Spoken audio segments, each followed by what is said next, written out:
Okay, no more.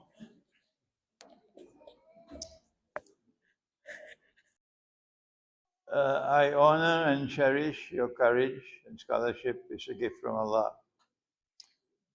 Since South Africa has stood up to Zionism and to imperialism, you warned us regarding the danger which now lies ahead. How can or how should Islamic scholarship complement such outstanding leadership in South Africa? Islamic scholarship in South Africa has not as yet reached that stage where it can use proper methodology to study the Quran. You've not as yet produced scholars of Islam in this country. Yes, you have produced Maulanas and Muftis, and mashallah, they do good work within their limitations. But what you need are scholars who will scale the commanding heights of knowledge. Such was Maulana Fadlur Rahman Ansari, who came 50 years ago. And unless and until you can produce scholars like that, you cannot advise the South African government. What should the South African government do in this context? Okay? I can offer only one comment at this time. I believe that the South African government is already aware of what's coming ahead. They're not foolish. And there are forces within South Africa which are dangerous counter-revolutionary forces still here, and which will seek to sabotage whatever efforts the government make to try to save the country from collapse. South Africa has two choices. You can either continue to support the Palestinian cause, in which case they will wage war on you, or you can give up the Palestinian cause, and then the forces inside this country, counter-revolutionary force, will have a big celebration. I don't think that South Africa will betray the truth and betray its honor and betray its position as an anti-imperialist country. That the South African government will not abandon the Palestinian cause. This I can say confidently. So then what can you do that you now have Trump? And I can close my eyes and tell you 1 year from now, your South African rand would probably be worth about 30 rands to the US dollar. And when money loses value, there is a massive transfer of wealth from the masses to a predatory elite, local and abroad. And when money loses value, the masses are moving incrementally to impoverishment, destitution, and eventually slavery. And that has already come to many parts of the world. And that is the explanation for the massive waves of economic migration. People flooding by whatever means possible, flooding into the green pastures of Europe and the United States. Because although slavery is now illegal, there may not be legal slavery in the world today, but there is factual slavery in the world today. So South Africa has to prepare for that slavery. And my advice, humble advice, to the government of South Africa is that the best way you can deal with this subject initially is to return to gold and silver coins as money. Use money with intrinsic value, because money with intrinsic value is immune from inflation. And the most dangerous weapon they have with which to attack you is inflation. What is inflation? Inflation is the continuous rise in prices, not because of demand and supply in the market. No. Continuous rise in prices because of the fall of value in money. That is inflation. And the world never had inflation until we had bogus money. Or when people started to take coins and mint the coins using all kinds of alloys or chipping the coins. And then you can have inflation with that bogus coin. So if you are to return the gold and silver coins as money, South Africa is well placed because you are a country which produces gold. In fact, Johanesburg was given a new name. I don't know why they're not using the new name. Igoli, City of Gold. Igoli, City of Gold. But they're still stuck with Johannesburg. Okay. You cannot use gold and silver coins as money unless the law recognizes gold and silver as legal tender. That law has to be passed. And then people can start to buy and sell using gold and silver coins. But more importantly, every laborer can now demand that his salary be paid in gold and silver. The Articles of Agreement of the International Monetary Fund prohibit the use of gold as money. Why? They will not tell you the answer.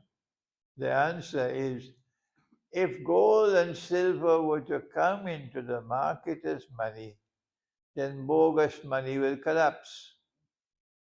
That's why. Thus, they cannot allow their bogus money can survive so long as there's demand for it.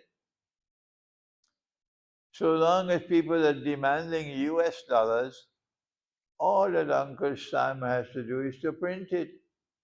And now he doesn't even have to pay the cost of paper and ink. I don't know if you know, there's something called digital money. And people who have nothing in their head except peanuts accepted Bitcoin, cryptocurrency, and they say, this is progress. Cashless world. A cashless world of sheep and cattle and goats and camels who have nothing in their head but peanuts. But South Africa must not fall in that trap. You must return to real money. And real money is money with intrinsic value. And real money, the gold and silver. In the Quran, it's called dinar and dirham. Since the International Monetary Fund prohibits the use of gold as money, how then was Zimbabwe able to mint gold and silver coins and put them in the market? Answer: the Zimbabwe government argued that we are using this only as a store of value, not as a medium of exchange. If I'm wrong, someone should correct me, okay, because you are closer to Zimbabwe than I am. And so the International Monetary Fund took no action against Zimbabwe. But in the case of South Africa, you're going to end up in face-to-face collision with the International Monetary Fund. If you mint gold and silver coins and you put it in the market as money and you make it legal tender, in the first place you will immunize yourself from inflation. They will not be able to succeed in attacking you. Other than that, you have to be as big an economy as Russia and China to survive. The sardines can't survive in this world. Yeah. This is what Islamic scholarship should do. Next question, why is Islamic scholarship failing today? Answer,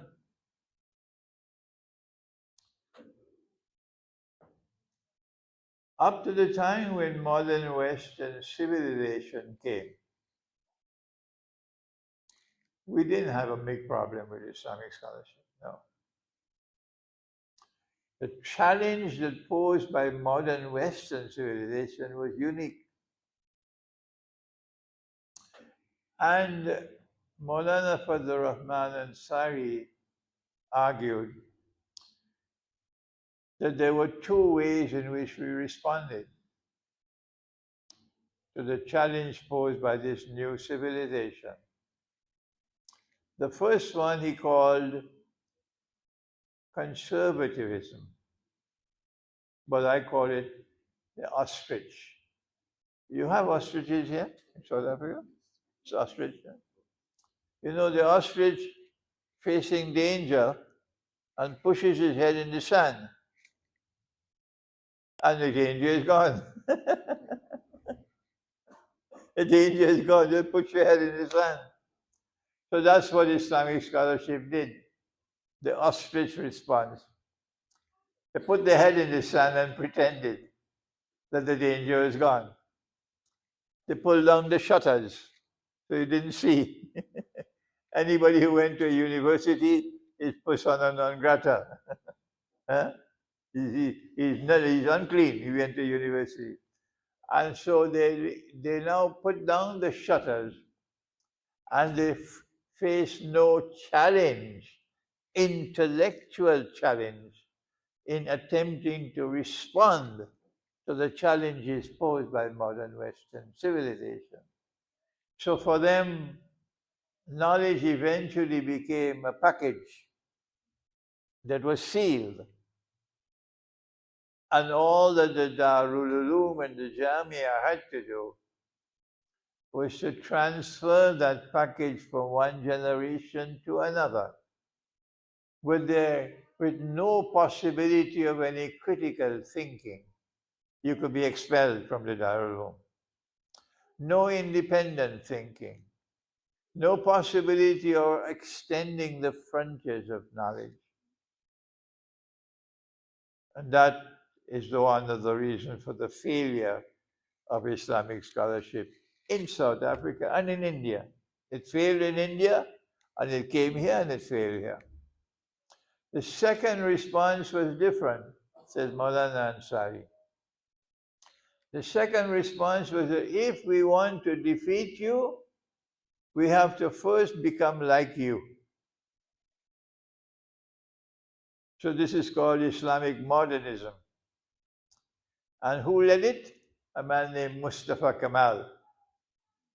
He said, we can no longer stay with the Ottoman state, the Khilafah state. So he dismantled the Ottoman Caliphate and transformed Turkey into a carbon copy of the modern secular state. And in the process of making the Ottoman Caliphate the secular Republic of Turkey, he pioneered Islamic modernism. And then came the establishment of the university to rival the Darul Uloom. They had a man named Sayyid Ahmad Khan. And in India, he established Aligarh Muslim University. And he showed how we can have a university and produce scholars with a new modern version of Islam. Okay? Islamic modernism. And Maulana Ansari condemned that as well because it is betrayal of the Quran. But the correct response, according to Maulana Ansari, was the response which came from a man named Dr. Muhammad Iqbal. Iqbal went to the Quran independently, directly, not via tafsir. No, not via tafsir. No, he went directly. Not via hadith. No, directly to the Quran. And he studied the Quran. And that book of his, have you read it? The Reconstruction of Religious Thought of Islam. Iqbal says this ummah stopped thinking 500 years ago, and I agree with him. And his response to Islamic scholarship in his age was that he says, I'm now calling for the reconstruction of religious thought in Islam. That's the title of his book. We are now planning to establish the Ansari Institute of Islamic Studies in South Africa. I'm working on it now. Inspired by Iqbal. And Iqbal's student was Maulana Fazlur Rahman Ansari. And his masterpiece, The Quranic Foundations and Structure of Muslim Society, we have that book outside in 2 volumes. That is his response to the failure of Islamic scholarship. So we will begin the institute with only one course of studies online. Online. We don't have the money to build buildings and pay teachers. That's it, as yet. We have only one scholar teaching that book of Maulana Ansari, The Quranic Foundations and Structure of Muslim Society. And I hope he will agree to teach. He was a student of Maulana Ansari. He is better than me in teaching that book. Only 2 of us can teach that book, he and I. But he has been teaching that book for the last 20 years, and I have not been teaching it. So he is better suited to teach it. So if this book is taught, then I'm going to have to pull up my socks and start teaching Dr. Iqbal's book, The Reconstruction of Religious Thought in Islam. And that is not going to be easy at all for me. I tell you that. To teach that book is going to be difficult, yes. But I can try to do it. And if we have these 2 books being taught, we will prepare the stage for the new model of Islamic scholarship, which I hope will replace the existing model. Next question, may I ask the reason why 2 billion Muslims are in such a pathetic state of affairs that not a single Sunni government dare to intervene, meaning in Palestine? I just gave the khutbah at Masjid al-Haq in Lodium last Jummah on a Muslim response to genocide in Palestine. That is on my YouTube channel and will answer your question. Next question. Rome referred into the Quran refers to Byzantium as opposed to modern Western Christianity. And the Byzantium stayed faithful to the teachings of Jesus while the Western Christian world strayed away from Jesus. Byzantium is now in Russia. And the other part, the Rome part, is now modern Western civilization. The question is, why do you think it is so hard for so many people in Islam and Christianity to recognize the difference? Answer, the difference is already recognized in the Christian world, the Orthodox Christian world. I have no difficulty in explaining to the Orthodox Christians. I went to Belgrade in 2017, perhaps, And I was invited by Professor Branco to lecture at the auditorium of the University of Belgrade. The auditorium was packed to capacity. People were standing all over up there. The entrance, the people were standing, no place to sit. 99% of the gathering were Christians. 1% maybe were Muslims. And the Christian people hated Islam with such a vengeance because of 400 years of Ottoman oppression in Belgrade. And when they succeeded in throwing the Ottoman Empire out, the Christians destroyed every single masjid in Belgrade and left only one masjid standing. One. The apartheid government in South Africa never did that. They took people and they threw them out from the areas where they were living, and they sent them to live elsewhere. But the apartheid government in this country did not touch a masjid. No. They left the masjid where they were. But the Christians destroyed every masjid. That was the hatred they had for Islam until they started listening to me. And I was not, you know, the South African style, boxing gloves. Your South African style, boxing gloves. And you have a debate. And then you jump up on the table and say, we won the debate. We won the debate. That's your South African way. You become famous in the world now for the boxing gloves. But I went a different way. I didn't go with boxing gloves to them. And when they listened to me, this is before my arrival, they had already become so impressed that when I entered the hall, the auditorium, everybody in that auditorium stood up to welcome me and applauded for so long. I've never experienced this in my life. And I am an Islamic scholar. And while I was speaking, they were crying. They were crying in that audience. Yes. This is the difference between my scholarship and the rest.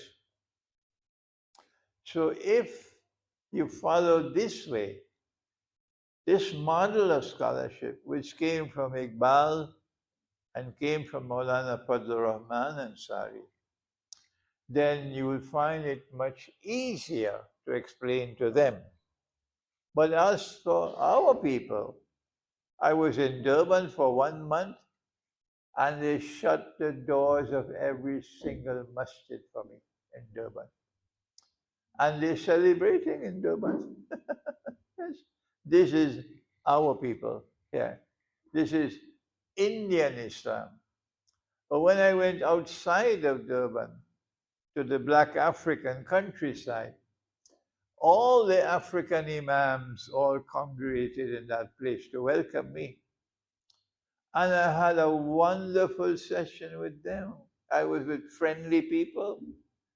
So there was a big difference in Durban between African Islam and Indian Islam. A big difference. And unless the Indian Muslims in this country wake up and do what these people are doing in Masjid al-Muslimin here in Benoni, I am proud of Masjid al-Muslimin in Benoni. The others are criticizing this masjid, and I am proud of them. They say we are non-sectarian. This model of scholarship I represent is non-sectarian.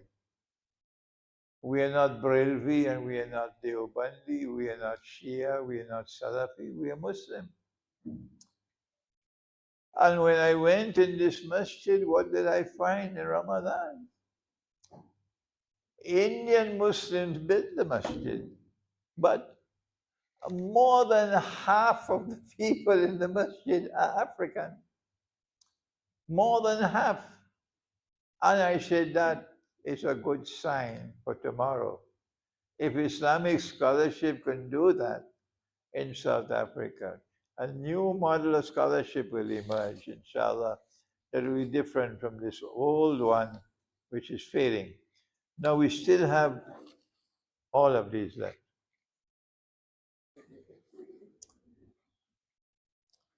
What do you make of China and its alliance that seems essentially pagan in belief and pragmatic in politics? Answer: China is not essentially communist. No, I have a secret to tell you. China is essentially a businessman. That's right. And China will not allow any ideology to stand in its way of business. So China long ago made friends with America. And Chinese goods are flooding America to such an extent that Trump is now alarmed. We have to do something about this. American companies are moving to China. China is a businessman. And China, as a consequence, has the biggest economy in the world today. So don't judge China based on its communist beliefs. Rather, judge China in its political and economic conduct. And it has already established itself as a success economically. Now then, look at China's politics. When the Soviet Union collapsed and communism collapsed in Russia in the 1980s, the antagonistic relationship that existed previously between Russian communism and Chinese communism suddenly was reevaluated. China did quick thinking. Nobody else did it the way China did it.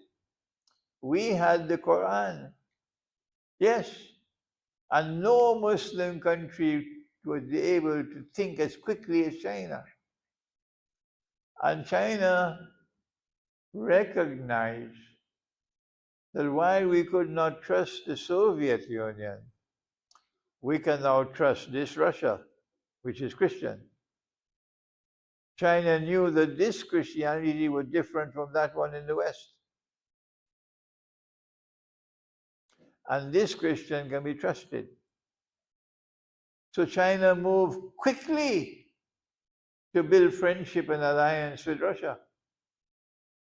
And they moved so fast that the Western world was caught by surprise. And now the Russian-Chinese alliance is so powerful that it is the most powerful threat to Western civilization in its history. That is to be commended in China. Quick thinking and good thinking. Good. Shall I continue with all of these? All right, you choose, and we do 3 more. It's Ramadan, I can't keep you waiting too long.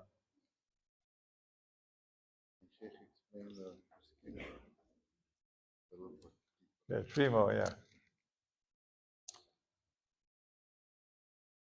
Can you explain the crucifixion further? 1, they did not crucify him. 2, they did not kill him. Do I need to explain that? 3, وَلَكِنْ شُبِّهَ لَهُمْ. Allah made it appear that he was crucified when he was not. What did Allah do to make it appear that he was crucified when he was not? The answer, don't pull it out of your pocket. Don't pull it out of your hat.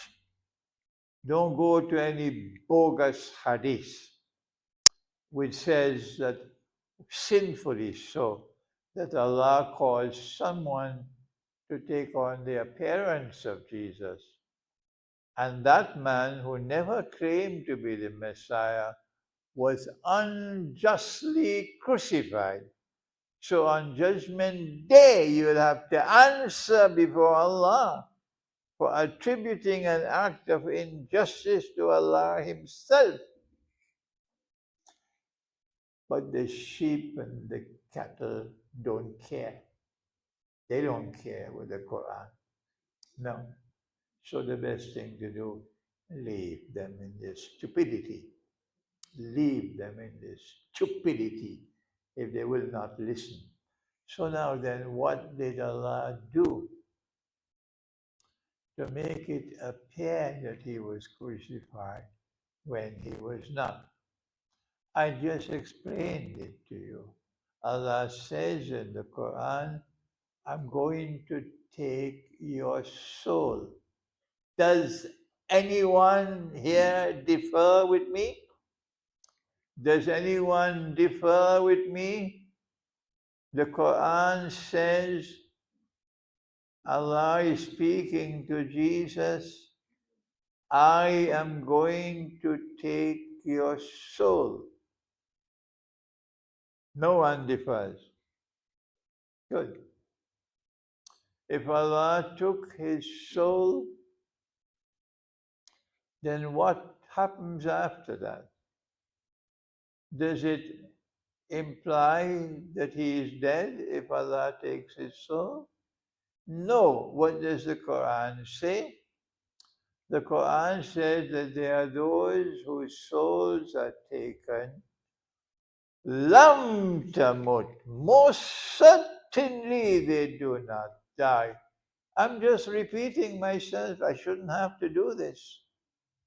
You are intelligent people. I should be able to teach you and not have to repeat.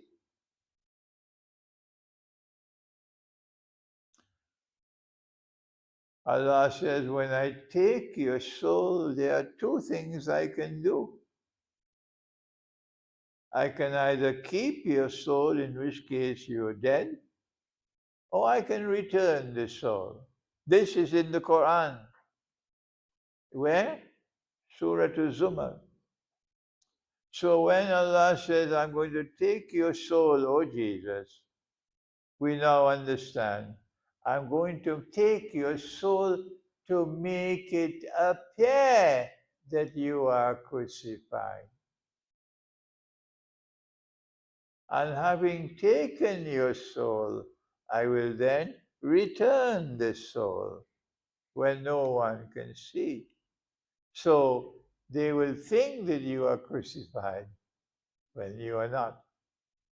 And then I'm going to raise you unto myself. And then those who follow you, I'm going to raise them to that position of dominance over those who reject you. And when I raise them to that position of dominance in the world, this is geopolitics. They will remain in that position of dominance until the end of the world. Shall I repeat it another time? Do you want me to repeat this another time? Or you still don't understand? Then that's not my problem, that's yours if you can't understand. That's not my problem, that's yours if you can't understand. Okay. Regarding Russia being what? Dominant. Does that mean it will help Palestine against Israel? The command of the Prophet ﷺ,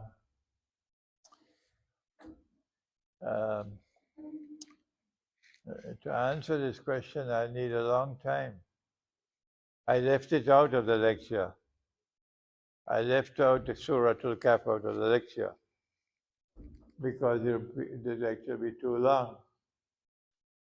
If I'd gone to Surah Al-Kahf, I would have shown what Russia would be doing to help Palestine. That there's Zulkarnain and there's Gog and Magog. And the reason why he's called Zulkarnain is because he'll impact on history twice, not because he has two horns. The first of the two currents, he built a barrier with blocks of iron. You know what I'm talking about? Shake your heads. Huh? You don't know. You've been too involved in your business, you don't pay attention to the Quran. The two currents, Karnain. The first time, he built a barrier using blocks of iron and put molten copper. And then Gog and Magog could not scale and could not penetrate. The world was safe. But there's Karnain, two currents. So there's a second current to come. And he says, when he built this barrier, that Allah will one day bring it down. And when Allah brings down the barrier and Gog and Magog are released into the world, then the Jews who were expelled from Jerusalem and banned from returning to Jerusalem and who had remained in exile for 2,000 years, they will now be brought back to Jerusalem to reclaim Jerusalem as their own.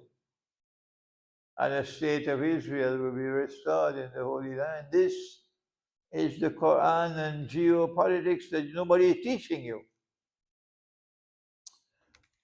So Gog and Magog now controls power in the modern Western world and controls power in Israel. But there's a second current of Karnain, when Russia will intervene. And when Russia intervenes in the second current of Karnain, then Gog and Magog are going to be checkmated in the north, in the region of the Black Sea. And so no more help coming to Israel from the north. Only that Gog and Magog, which have already been released, will be here in Jerusalem. But no more to come. And that second current of Karnain is now taking place in Ukraine. So we can close our eyes and we can tell you what's going to happen. That the modern Western world are going to be checkmated in Ukraine, even with a nuclear war. So Gog and Magog will now be down in Jerusalem until the time when Nabi Isa alayhi salam returns. At that time, said our Prophet, Allah's blessings be upon him, a Muslim army will march from Khorasan, and it will be an unstoppable army. And no one will be able to stop it until it reaches Jerusalem. So it will not be a Christian army that will liberate Jerusalem. It will be a Muslim army. And I had to go and tell them that in Moscow.